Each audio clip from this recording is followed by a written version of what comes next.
Hello दोस्तों, welcome to Arjun warrior education channel. Arjun warrior education channel में आपका स्वागत है। आज हम लोग अल्टरनेटर का वन लाइनर करने जा रहे हैं जो प्लेटफॉर्म बुक से लिया गया है।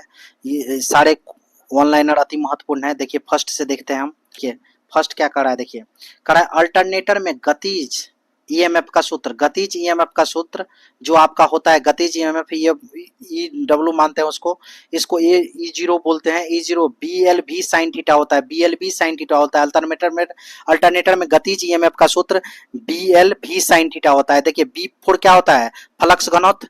एल फोर क्या होता है, चालक की लंबाई। वी फोर वेग मीटर पर सेकंड में। थीटा वह कोण है जिस पर चालक बल रेखाओं को काटता है। थीटा क्या है, वह कोण है जिस पर चालक बल रेखाओं को काटता है। तो अल्टरनेटर में गतिज ईएमएफ का सूत्र होगा ई जीरो इक्वल टू क्या होगा आपका, ई जीरो इक्वल टू होगा बी एल भी साइन थीटा। ठीक है, बी फोर फ्लक्स घनत्व, एल फोर चालक की लंबाई, वी फोर वेग मीटर पर सेकंड, वह कोण जिस पर चालक बल रेखाएं को काटता है। अल्टरनेटर की रेटिंग केवीए या एमवीए में व्यक्त की जाती है। अल्टरनेटर की रेटिंग केवीए या एमवीए में व्यक्त की जाती है।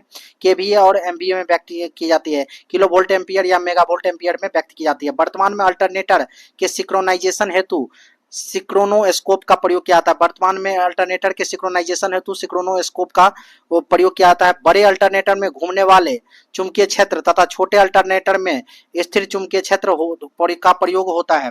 बड़े अल्टरनेटर में घूमने वाले चुंबकीय क्षेत्र तथा छोटे अल्टरनेटर में स्थिर चुंबकीय क्षेत्र प्रयोग किए जाते हैं।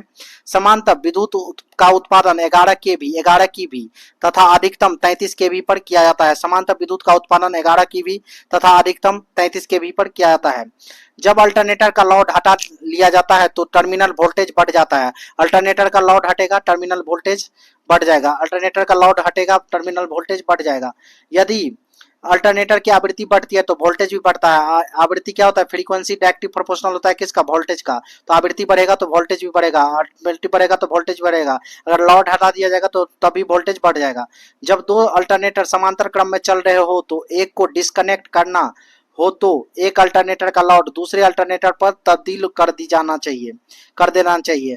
मतलब जब दो अल्टरनेटर समांतर क्रम में चल रहा हो तो एक को डिस्कनेक्ट करना हो तो एक अल्टरनेटर का लॉड दूसरे अल्टरनेटर पर तब्दील कर देना चाहिए। अल्टरनेटर में वोल्टेज निम्न कारण से कम होते हैं। पहला आर्मेचर प्रतिरोध, दूसरा आर्मेचर रिएक्शन के कारण, तीसरा आर्मेचर लीकेज रिएक्टेंस के कारण। अल्टरनेटर में वोल्टेज निम्न कारण से कम होता है, आर्मेचर प्रतिरोध के कारण, आर्मेचर रिएक्शन के कारण, आर्मेचर लीकेज रिएक्टेंस के कारण। अल्टरनेटर का पावर फैक्टर आउटपुट में संयोजित लोड पर निर्भर करता है। अल्टरनेटर का पावर फैक्टर आउटपुट में संयोजित लोड पर निर्भर करता है। अल्टरनेटर का पावर फैक्टर आउटपुट में संयोजित लोड पर निर्भर करता है। यांत्रिक ऊर्जा को एसी प्रकार की वैद्युत ऊर्जा में परिवर्तित करने के लिए वाली युक्ति एसी जनित अथवा अल्टरनेटर कहलाती है। यांत्रिक ऊर्जा को एसी प्रकार की वैद्युतिक ऊर्जा में, मतलब जो भी पोटेंशियल एनर्जी है उसको अल्टरनेट करंट में की वैद्युतिक ऊर्जा में, इलेक्ट्रिक एनर्जी में परिवर्तित करने वाले युक्ति एसी जनित या अल्टरनेटर कहलाता है। ठीक है, अल्टरनेटर फ्राइडे के विद्युत चुंबकीय प्रेरण के सिद्धांत पर आधारित होता है। अल्टरनेटर किस पर काम करता है, फ्राइडे के विद्युत चुंबकीय प्रेरण के सिद्धांत पर। वीवीआई है ये। अल्टरनेटर की बॉडी अथवा फ्रेम कास्ट आयरन या कास्ट स्टील की बनाई जाती है।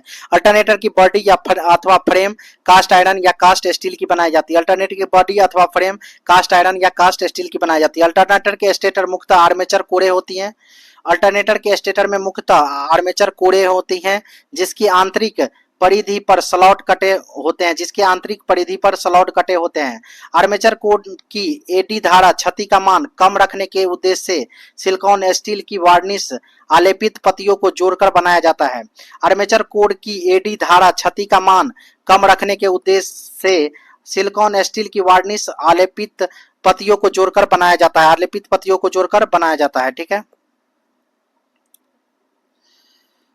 आर्मेचर के स्टेटर में शीतलता प्रदान करने के लिए इसकी कोर पत्तियों में डक्ट्स बनाए जाते हैं जिनके वायु द्वारा वायु प्रवाहित होता है।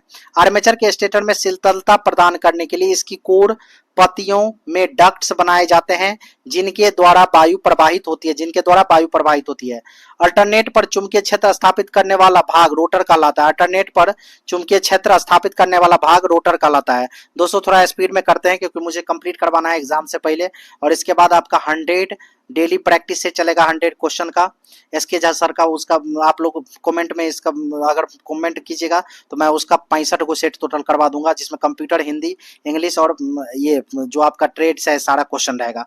सैलिएंट पोल रोटरों का उपयोग 375 से 1000 आरपीएम घूर्णन गति वाले हाइड्रो अल्टरनेटर्स में किया जाता है। सैलिएंट पोल रोटरों का उपयोग 375 से 1000 आरपीएम घूर्णन गति वाले हाइड्रो अल्टरनेटर में किया जाता है। बेलनाकार पोल रोटर द्वारा 50,000 केवीए से 2 लाख केवीए तक का आउटपुट प्राप्त किया जा सकता है। बेलनाकार पोल रोटर द्वारा 50,000 केवीए से 2 लाख केवीए तक का आउटपुट प्राप्त किया जा सकता है।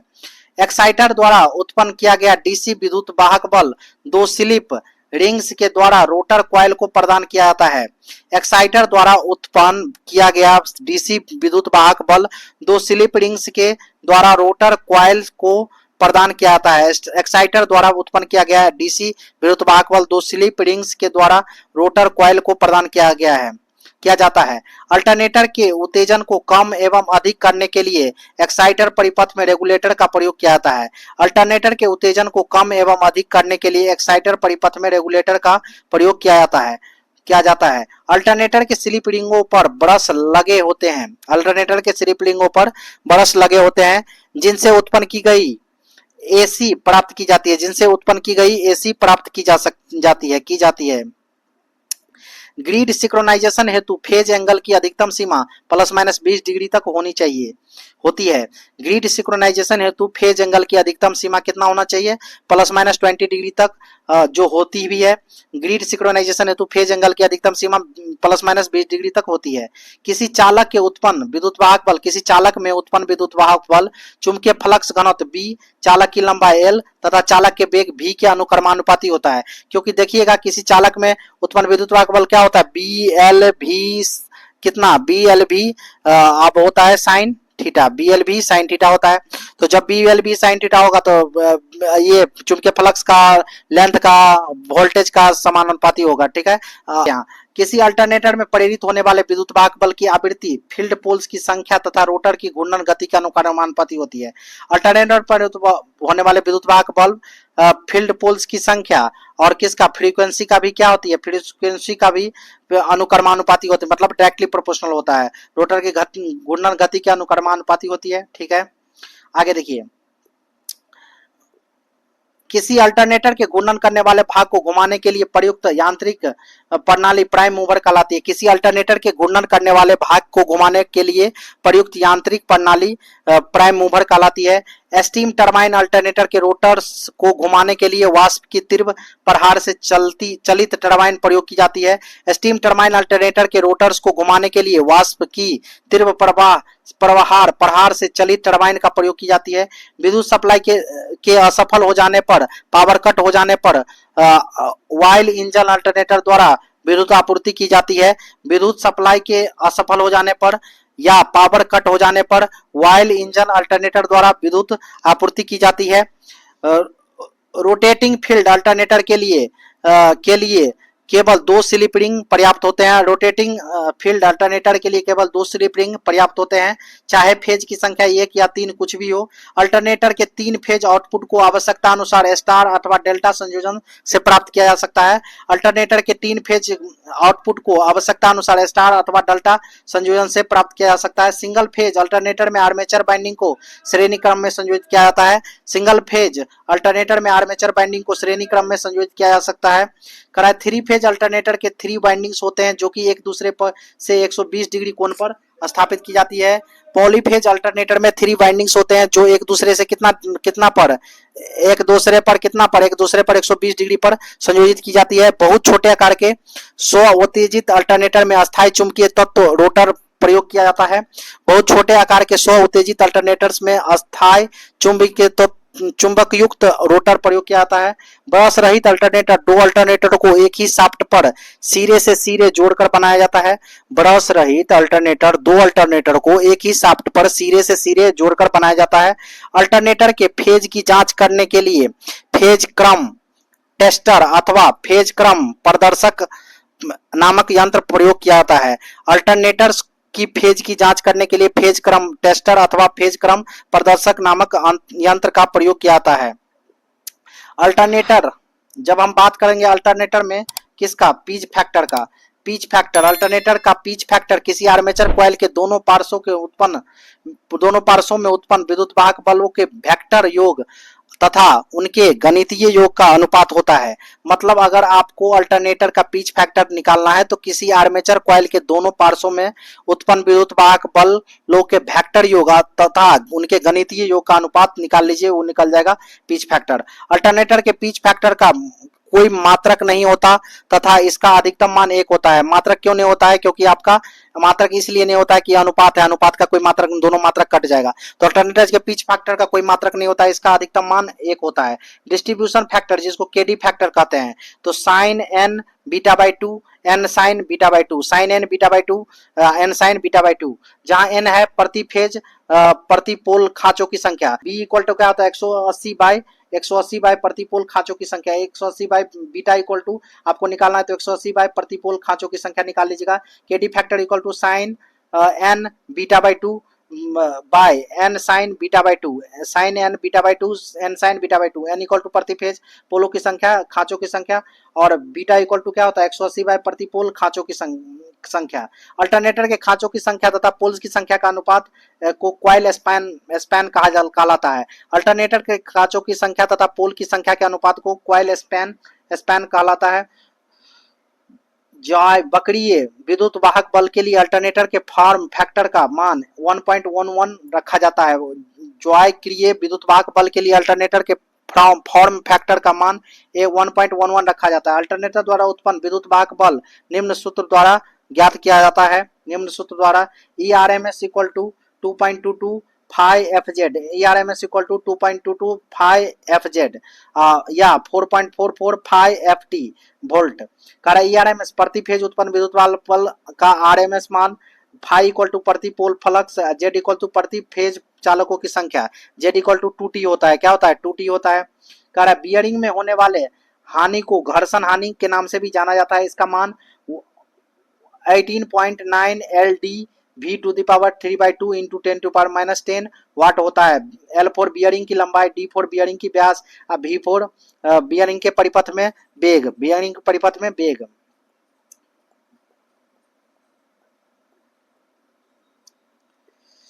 अल्टरनेटर के लीडिंग पावर फैक्टर के लिए लोड बढ़ाने के साथ साथ टर्मिनल वोल्टेज घटती है। अल्टरनेटर के लीडिंग पावर फैक्टर के लिए लोड बढ़ने के साथ साथ टर्मिनल वोल्टेज घटती है। अल्टरनेटर की तार हानियां मतलब क्या, जो कॉपर हानियां होती है आर्मेचर बाइंडिंग में उच्च प्रतिरोध के कारण उत्पन्न होती है। अल्टरनेटर की तार हानियां आर्मेचर बाइंडिंग में उच्च प्रतिरोध उत्पन्न के होने के कारण होती है। दक्षता नीटा equal to output power by output plus क्षति loss into 100, output power by output plus loss into 100। यदि दो या दो से अधिक अल्टरनेटर्स को समांतर क्रम में संयोजित करना हो तो दोनों अल्टरनेटर की आवृत्ति तथा फेज कोण समान होना चाहिए। दोनों अल्टरनेटर की आवृत्ति तथा फेज कोण समान होना चाहिए। अल्टरनेटर की तुल्यकालिकता की डार्क लैंप विधि में इनकमिंग मशीन के साथ लैंप लगाए जाते हैं। अल्टरनेटर्स की तुल्यकालिकता की डार्क लैंप विधि में इनकमिंग मशीन के साथ लैंप लगाए जाते हैं, जिनके बुझने पर समझा जाता है कि तुल्यकालिकता की शर्त पूर्ण हो गई है। अल्टरनेटर की तुल्यकालिकता की सिंक्रोनोस्कोप विधि में स्टेटर वाइंडिंग को बस बार के 2 फेज से संयोजित किया जाता है। अल्टरनेटर्स की तुल्यकालिकता की सिंक्रोनोस्कोप विधि में स्टेटर वाइंडिंग को 2 फेज संयोजित किया जाता है। यदि अल्टरनेटर के लोड कोण या शक्ति गुणांक का मान कम हो जाता है तो आर्मेचर धारा का मान बढ़ जाता है। यदि अल्टरनेटर के लोड कोण या शक्ति गुणांक का मान कम हो जाता है तो आर्मेचर धारा का मान बढ़ जाता है। पश्चगामी शक्ति गुणांक पर आर्मेचर धारा विभव से 90 डिग्री पीछे होती है। पश्चगामी शक्ति गुणांक पर आर्मेचर धारा विभव से 90 डिग्री पीछे होती है। अल्टरनेटर का लघु परिपथ अभिलक्षण अभिलक्षण, कौन सा अल्टरनेटर का लघु परिपथ अभिलक्षण, जिसको करेक्टरिस्टिक्स कहा जाता है, वक्र करेक्टरिस्टिक्स कर्व कहा जाता है, वक्र का कर्व बोलते हैं, अभिलक्षण को करेक्टरिस्टिक्स कहा जाता है। एम्पियर मीटर द्वारा आर्मेचर की शॉर्ट सर्किट धारा तथा उत्तेजन धारा के बीच खींचा जाता है। अल्टरनेटर का लघु परिपथ अभिलक्षण वक्र करेक्टरिस्टिक्स कर्व एम्पियर मीटर द्वारा आर्मेचर की शॉर्ट सर्किट तथा उत्तेजना धारा के बीच खींचा जाता है। बड़े अल्टरनेटर में उत्तेजन हानि उस समय होती है जब डीसी सप्लाई के पावर कनेक्शन की हानि होती है। बड़े अल्टरनेटर में उत्तेजन हानि उस समय होती है जब डीसी सप्लाई के पावर कनेक्शन की हानि होती है। अल्टरनेटर में चुंबकीय क्षेत्र रोटर में विकसित होती है। अल्टरनेटर में चुंबकीय क्षेत्र रोटर में विकसित होती है। उच्च केवीए के अल्टरनेटर को ठंडा करने हेतु हाइड्रोजन कूलिंग का प्रयोग किया जाता है। उच्च केवीए के अल्टरनेटर को ठंडा करने हेतु हाइड्रोजन कूलिंग का प्रयोग किया जाता है। स्लिप रिंग एवं ब्रश अल्टरनेटर में बाहरी सर्किट को क्षेत्र बाइंडिंग से जोड़ने हेतु प्रयोग किया जाता है। स्लिप रिंग एवं ब्रश अल्टरनेटर में बाहरी सर्किट को क्षेत्र वाइंडिंग से जोड़ने के हेतु प्रयोग किया जाता है। किसी अल्टरनेटर के ईएमएफ बढ़ानी हो तो फील्ड को रेगुलेट करके फ्लक्स को बढ़ाते हैं। किसी अल्टरनेटर की ईएमएफ बढ़ानी हो तो फील्ड को रेगुलेट करके फ्लक्स को बढ़ाते हैं। अल्टरनेटर में ब्रश स्लिप रिंग लगाया जाता है। अल्टरनेटर में ब्रश स्लिप रिंग लगाया जाता है। एसी जनित आर्मेचर कोड प्रायः नर्म लोहा का बना होता है। एसी जनित आर्मेचर कोड प्रायः नर्म लोहा का बना होता है। बेलनाकार रोटर की तुलना में सेलिएंट पोल रोटर का व्यास बढ़ा तथा लंबाई कम होता है। बेलनाकार रोटर की तुलना में सोलिएंट पोल रोटर का व्यास बढ़ा तथा लंबाई कम होता है। एक एक्साइटर सदैव डीसी सप्लाई प्रदान करती है। अल्टरनेटर का वोल्टता नियंत्रण भार और शक्ति गुणांक दोनों पर निर्भर करता है। मतलब अल्टरनेटर का जो वोल्टता नियंत्रण है, वोल्टेज को नियंत्रण करेंगे, वो भार और फैक्टर किसका पावर फैक्टर दोनों पर निर्भर करेगा। पावर फैक्टर भार लोड और पावर फैक्टर दोनों पर निर्भर करेगा। भार और शक्ति गुणांक दोनों पर निर्भर करेगा।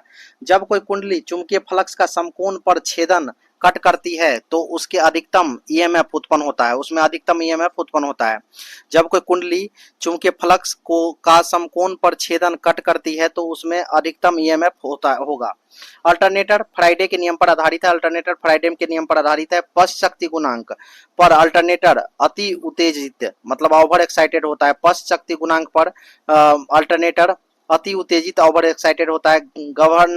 गवर्नर द्वारा डीजल जनरेटर को ओवर स्पीड प्रोटेक्शन प्रदान किया जाता है। गवर्नर द्वारा डीजल जनरेटर को ओवर स्पीड प्रोटेक्शन प्रदान किया जाता है। ओवर स्पीड प्रोटेक्शन प्रदान किया जाता है। अल्टरनेटर अधिकतम शक्ति प्रदान करता है जब भार कोण मतलब लॉर्ड एंगल का मान 90 डिग्री हो। लॉर्ड एंगल का मान 90 डिग्री हो। अल्टरनेटर का पावर इक्वल टू क्या होगा, ईएमएफ और इनटू वोल्टेज बाय कितना S x into sine delta. ठीक है। अब देखिए, अब इसका नोमरिकल देखते हैं। देखिए नोमरिकल में क्या करा है, पहला करा है कि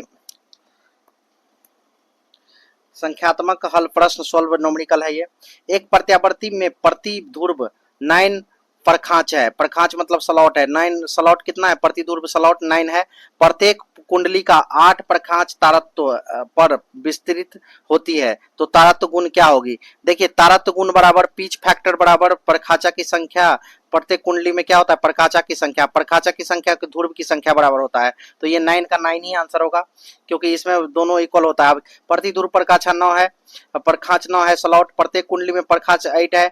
तो तारत्व गुण केपी जो होता है तारत्व गुण, ठीक है, वो उसका सूत्र होता है तारत्व गुण इक्वल टू क्या होता है, cos अल्फा बाई 2 होता है, cos अल्फा बाई 2 होता है। लेकिन प्रति ध्रुव प्रकाश बराबर ध्रुव पिच बराबर 9, तो वही आपका आंसर हो जाएगा। ठीक है, आगे देखिए कर है क्या,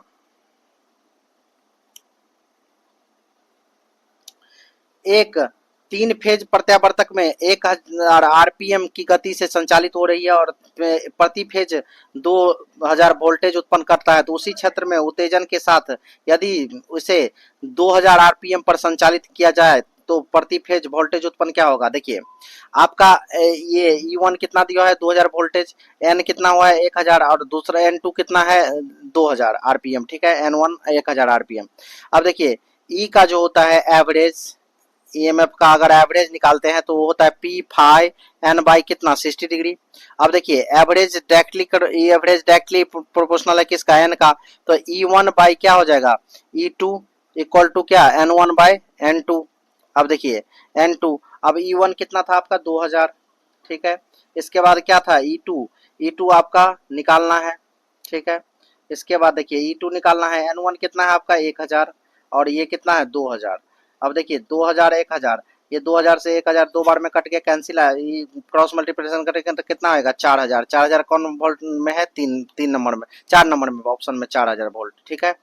अब देखिए क्या कर रहा है कि 4 पोल 1800 आरपीएम प्रत्यावर्तक अल्टरनेटर की आवृत्ति क्या होगा। देखिए एन एस इक्वल टू क्या होता है, गति equal to 120 into frequency by pole, number of pole. अब हमको निकालना क्या है, फ्रीक्वेंसी निकालना है, तो क्रॉस मल्टीप्लिकेशन कर दीजिए, frequency equal to N S RPM में जो होता है उसका गति और इंटू पी बाई कितना होगा 120। अब देखिए कितना दिया हुआ है आरपीएम गति 1800, 1800 गुने पोल के नंबर ऑफ पोल कितना है 4 और 120, 120 से मल्टीप्लाई, ये 15 बढ़न 180 और 15 चौका कितना 60, 60 हर्ज होगा, कितना होगा 60 हर्ज। 1500 आरपीएम पर चलता हुआ एक दो पोल सिक्रोनस जनरेटर किस आवृत्ति पर ईएमएफ उत्पन्न करेगी। एनएस कितना है आपका, फिर से उसका रोटर की गति जो है आपका 1500 आरपीएम है, ठीक है। और एनएस क्या है सिक्रोनस स्पीड, और पी कितना है नंबर ऑफ पोल 2 है, और एफ फ्रीक्वेंसी आपका निकालना है, ठीक है। फ्रीक्वेंसी आपको निकालना है। तो देखिए फ्रीक्वेंसी इक्वल टू हम अभी देखे थे क्या, एनएस इंटू कितना, एन एस इंटू क्या हो जा रहा था, पी हो जा रहा था 120 से मल्टीपल डिवाइड कर रहे थे, क्योंकि आपको एन एस इक्वल टू क्या होता है 120 इंटू एफ बाई क्या, एफ बाई पी, तो क्रॉस मल्टीप्लिकेशन करेंगे तो यही आएगा। अब देखिए इसको क्रॉस मल्टीप्लिकेशन करेंगे तो यही होगा। तो हम क्या निकाल रहा था हमको फ्रीक्वेंसी, तो एन एस इंटू कितना था 100, N S into P by 120। अब एन एस कितना है आपका इसमें 1500 आरपीएम, और इंटू पी कितना है आपका 2, अब बाई कितना 120, 120 कैंसिल हो गया। अब देखिए 12 से 2 6 जा, और 150 को 6 से डिवाइड करेंगे तो कितना आएगा 6, 6 3 जा 6 2 जा 12 और 6 5 जा 30, कितना 25 हर्ज, 25 हर्ज आएगा, कितना आएगा 25 हर्ज।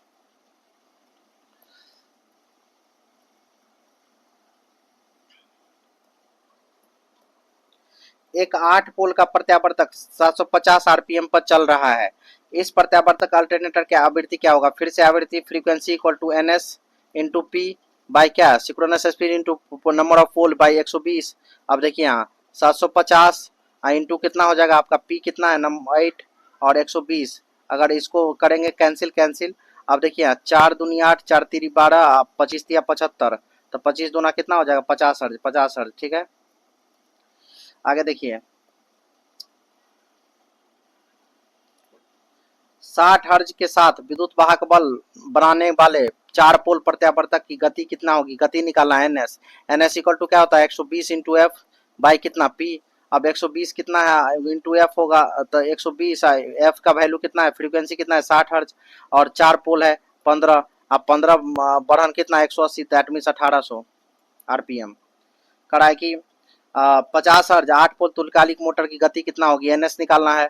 तो देखिए एन एस इक्वल टू क्या होता है 120 इंटू फ्रीक्वेंसी बाई कितना होगा आपका number of pole, 120 into frequency कितना है 50 हर्ज, नंबर ऑफ पोल कितना है आपका 8 है, 8 है तो 8 8 से इसको 15 8 120, आप 15 5 75, 750, 750 कौन नंबर ऑप्शन है सी नंबर ऑप्शन।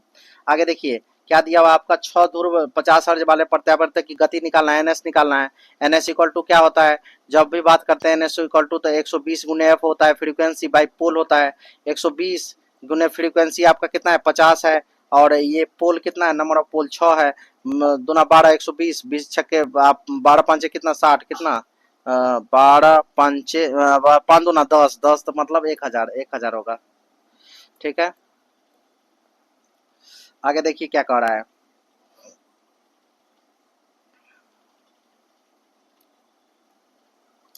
एक 6600 वोल्टेज और 50 हर्ज 3 फेज टर्बो अल्टरनेटर में स्टेटर बाइंडिंग फैक्टर 0.955 है, ठीक है।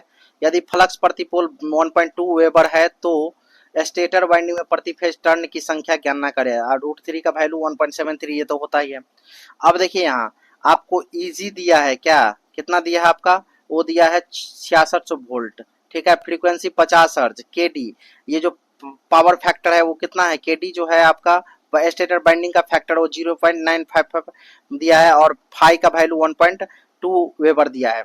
अब नंबर ऑफ टर्न निकालना है तो ईजी इक्वल टू होता है 4.4 केपी पावर फैक्टर और के डी, ठीक है, ये फैक्टर और into frequency into five into T. अब देखिए टी का वैल्यू निकालना है, टी का वैल्यू निकालना है तो आप देखिए, और यहाँ आपका रूट थ्री किसका था, रूट थ्री आपका, तो थ्री फेज को क्या लिया गया, रूट थ्री लिया गया। अब टी इक्वल टू हमको निकालना है, तो टी इक्वल टू निकालना है तो ये सारा उस साइड क्या चल जाएगा, डिवाइड में चल जाएगा, 15 आएगा। अगर आपको ये वीडियो पसंद आया हो तो लाइक कीजिए और ऐसे ही वीडियो के लिए हमारे चैनल को सब्सक्राइब कीजिए। Thank you for watching.